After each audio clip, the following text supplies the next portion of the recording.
Hello दोस्तों, कैसे हैं आप सब। उम्मीद करते हैं आप सब ठीक होंगे। तो स्वागत है आपका अपनी प्राहिल मैम की वीडियो में। आज हम बात करने वाले हैं बहुत ही एक अच्छी और ट्रेंडिंग जॉब के बारे में। एक नई भर्ती आई हुई है, ट्रेड्समैन की भर्ती आई है, वो भी बॉर्डर सिक्योरिटी फोर्स के लिए। बहुत अच्छी भी है क्योंकि इसमें 3,588 पद के लिए आई हुई है ये। तो जरूर भरना इसको, ये अपॉर्चुनिटी तो आप बिल्कुल भी मिस मत करना, ठीक है। और ये जो वैकेंसी आई है दोनों के लिए आई है, मेल्स कैंडिडेट के लिए भी आई है, फीमेल कैंडिडेट्स के लिए भी आई है। 3,588 वैकेंसीज में 3,406 तो मेल्स के लिए है और 182 जो है वो फीमेल्स के लिए है। तो दोनों भर सकते हैं इसमें, ठीक है। और आपको कंफ्यूजन होगा कि इसमें बहुत सारी ट्रेड है, बहुत सारी पोस्ट है, तो हम सारे पोस्ट के लिए भर सकते हैं क्या? नहीं, साफ साफ लिखा है कि एक कैंडिडेट सिर्फ एक ही पोस्ट के लिए भर सकता है, ठीक।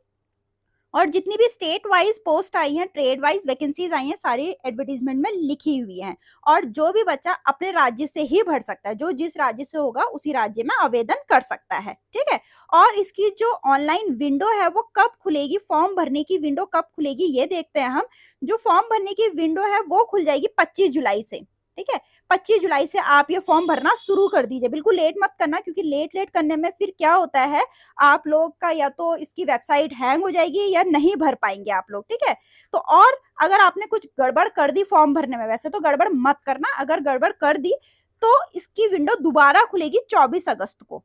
24 अगस्त से 26 अगस्त तक दोबारा खुलेगी। अगर आपने कुछ गड़बड़ कर दिया फॉर्म भरने में तो इसके बीच में आप फॉर्म भर सकते हैं, ठीक है। वैसे फॉर्म भरना है आपको 25 जुलाई से शुरू कर दीजिए, जो कि 24 अगस्त तक आप भर सकते हैं। तो जितना टाइमली हो गया तो बहुत अच्छी बात है, ठीक। फिर आप देखेंगे कि इसमें कितनी है, इसकी फीस कितनी है। इसकी फीस है 150 रुपए, 100 रुपए ये लोग भर रहे हैं और प्लस 50 रुपए एग्जामिनेशन फी ले रहे हैं अंडर अनरिजर्व के लिए, ईडब्ल्यूएस और ओबीसी बच्चों के लिए, ठीक है।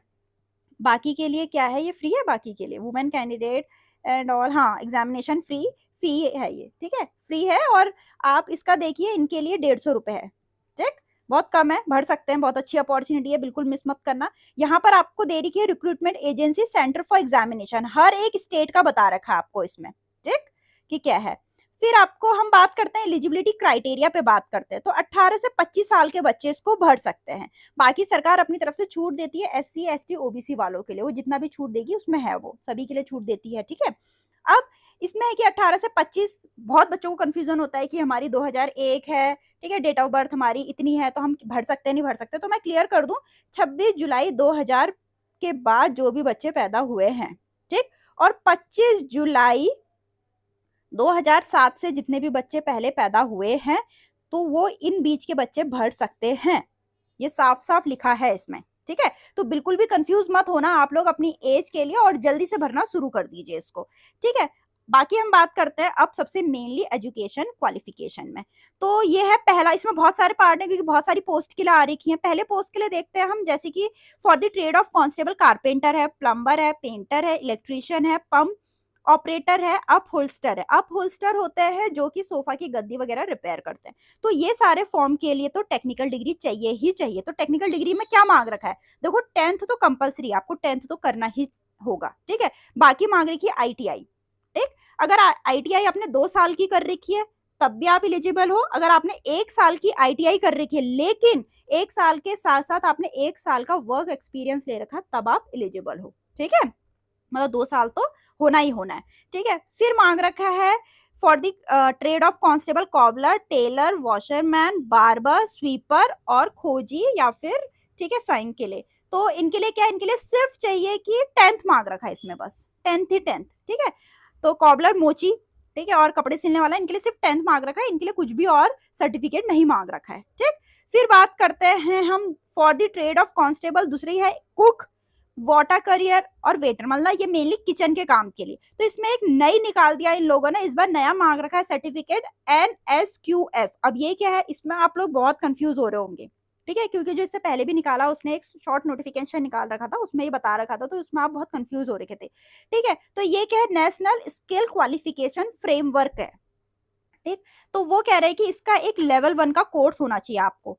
तो कोर्स होना चाहिए या तो फूड प्रोडक्शन में होना चाहिए, ठीक है, या किचन में होना चाहिए, और वो भी किसके ऑर्गेनाइजेशन के through, national skill development corporation organisation के थ्रू ही होना चाहिए। ये एक इंडियन गवर्नमेंट स्कीम है जहां ये स्किल डेवलपमेंट करवाते हैं, ठीक है। इसका कोर्स मेनली 3 या 6 महीने का होता है। ये वाला सर्टिफिकेट आपके पास होना ही होना चाहिए, बहुत इंपॉर्टेंट है, ठीक है। अब आप ये सर्टिफिकेट कहाँ से पा सकते हैं? ये सर्टिफिकेट आपको जाने के लिए सबसे पहले गूगल पे आप सर्च करिए, नेशनल स्किल डेवलपमेंट कॉर्पोरेशन करिए, उसमें आपके पास ऑप्शन आएगा ट्रेनिंग सेंटर का आएगा, ठीक है। ट्रेनिंग सेंटर का ऑप्शन आएगा, उसको आप क्लिक करेंगे, उसमें आपके पास स्टेट आएगा, अपना स्टेट डाल देना।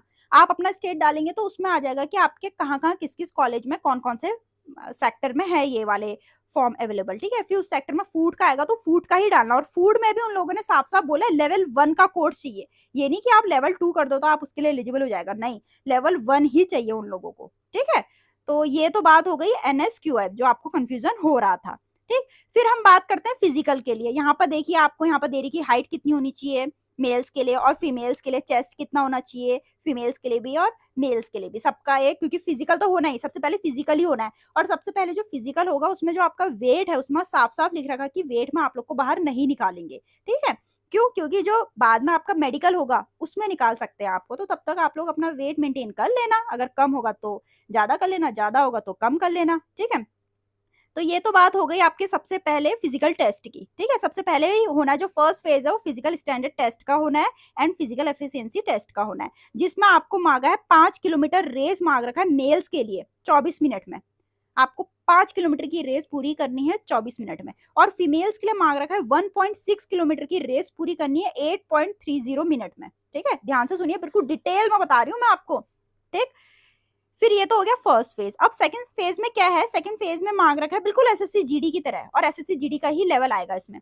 सबसे पहले जनरल अवेयरनेस, फिर knowledge of elementary mathematics, analytic aptitude and ability to observe the distinguish pattern and basic knowledge of the candidate in Hindi और इंग्लिश, ठीक है। अब क्या था, लास्ट ईयर कोई भी नेगेटिव मार्किंग नहीं थी, ठीक है, लेकिन इस बार कुछ बताया नहीं है, नोटिफिकेशन में कुछ भी नहीं लिखा है नेगेटिव मार्किंग का। लेकिन जैसे कि अब हो ही रही है, हर एक एग्जाम में नेगेटिव मार्किंग हो ही रही है, तो इस बार भी देखते हैं, ठीक है, कि क्या होता है, नेगेटिव मार्किंग होती है नहीं होती है करके, ठीक। बाकी अगर आप कहेंगे कि हमें इसकी तैयारी कराना शुरू कर दीजिए तो मैं इसकी तैयारी कराना आपको जरूर शुरू करूंगी, ठीक है, लेकिन मुझे बताना आप लोग कमेंट में। फिर थर्ड फेज होना है डॉक्यूमेंट का, ठीक है। पहले फिजिकल होना है, फिर रिटर्न होना है, फिर ये होना है आपका डॉक्यूमेंट फेज, और इन सब में टाइम लग जाता है 2.5 से 3 महीने का, ठीक है। ऐसा लास्ट ईयर हुआ था, इस बार देखते हैं क्या होता है। 2.5 से 3 महीने के बीच बीच में सारे काम हो जाते हैं, ये लोग अपना फिजिकल भी कर लेंगे, रिटर्न भी कर देंगे और डॉक्यूमेंट का भी काम कर लेंगे, ठीक है। ऐसा मैं अपना अनुमान से बता रही हूँ, अभी ऐसा नोटिफिकेशन में कुछ भी नहीं लिखा है, ठीक है। डॉक्यूमेंट वेरिफिकेशन है, जब भी आप अपना अपना ये रिटर्न क्वालिफाई कर लो तो उसके बाद बताना, मैं पूरा उसका भी बताऊंगी कि डॉक्यूमेंट में क्या क्या चाहिए करके। बाकी ट्रेड टेस्ट देखते हैं, ट्रेड टेस्ट क्या क्या है। देखो, जिनके पास आईटीआई की डिग्री है उनको ट्रेड टेस्ट नहीं देना है। Carpenter, plumber, painter, electrician, pump painter और अपहोल्स्टर, इनको किसी को भी ट्रेड टेस्ट नहीं देना है, क्योंकि इनके पास 10th भी है और इनके पास आईटीआई या फिर 1 साल का इनके पास एक्सपीरियंस भी। आपके पास या तो 2 साल का आईटीआई होना चाहिए या फिर 1 साल का आईटीआई, क्योंकि बहुत सारे कॉलेजेस में सिर्फ 1 साल का आईटीआई होता है, उसी कॉलेज में फिर वो लोग अपना वो दे देते हैं, वर्क एक्सपीरियंस का सर्टिफिकेट दे देते हैं, और 1 साल का वर्क एक्सपीरियंस होना चाहिए। इन दोनों में से कुछ एक चीज होनी चाहिए, ठीक है। उन लोगों को ट्रेड टेस्ट की जरूरत नहीं है। फिर ट्रेड टेस्ट की जरूरत किसको है? फिर इन लोगों को ट्रेड टेस्ट की जरूरत है, जैसे कॉबलर हो गया, टेलर हो गया, वॉशरमैन हो गया, बार्बर होगा, स्वीपर हो गया, खोजी हो गया। आपको इस यहाँ पर ट्रेड टेस्ट देंगे, मतलब वो लोग अपना आपको वहीं पर टेस्ट ले लेंगे, जैसे मोची हो गया, टेलर हो गया, वहां पर आपको सिलवाएंगे, ठीक है, एक मेथड से सिलवाएंगे। कुछ भी चीज, जैसे टेलर है, कपड़ा है, वो वहां पर सिलवाएंगे आपसे, आपका टेस्ट लेंगे कि आपको स्टिचिंग वगैरह आती है नहीं आती है, ठीक है।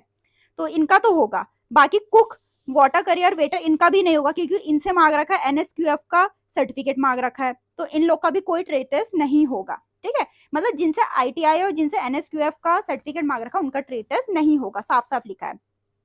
बाकी एक और चीज है कि टैटू नहीं होना चाहिए, मेडिकल एग्जाम में एक और लिखा, टैटू नहीं होना चाहिए, आपके राइट हैंड में कोई टैटू नहीं होना चाहिए। अगर राइट हैंड में कोई टैटू है आपका तो उसको हटा लीजिए, ठीक है, हटा लीजिए, तब तक आपके पास बहुत टाइम होगा, आपका फिजिकल होने तक, मेडिकल होने तक बहुत टाइम होगा, तो आप उसको हटवा लेना, ठीक। फिर फाइनल लिस्ट होनी है, ठीक है, तो फिर फाइनल मैरिट बन रही है इन लोग की, तो ये सब चीजें इसमें दे रही कि फाइनल मैरिट होनी है। बाकी मुझे लगता है मैंने पूरा डिटेल में बता दिया आप लोगों को क्या होना है, कैसा होना है। बाकी कुछ भी डॉक्यूमेंट वेरिफिकेशन वगैरह होगा वो उसके बाद ही उसको डिटेल में बात करेंगे, तो मैंने आपको गहराई में बता दिया है कितना क्या क्या चाहिए, ठीक है। उम्मीद करती हूँ आपको वीडियो पसंद आए तो वीडियो लाइक करें, चैनल को सब्सक्राइब करें, ऐसी में और रोजगार की वीडियोस लाती रहूंगी, ठीक है।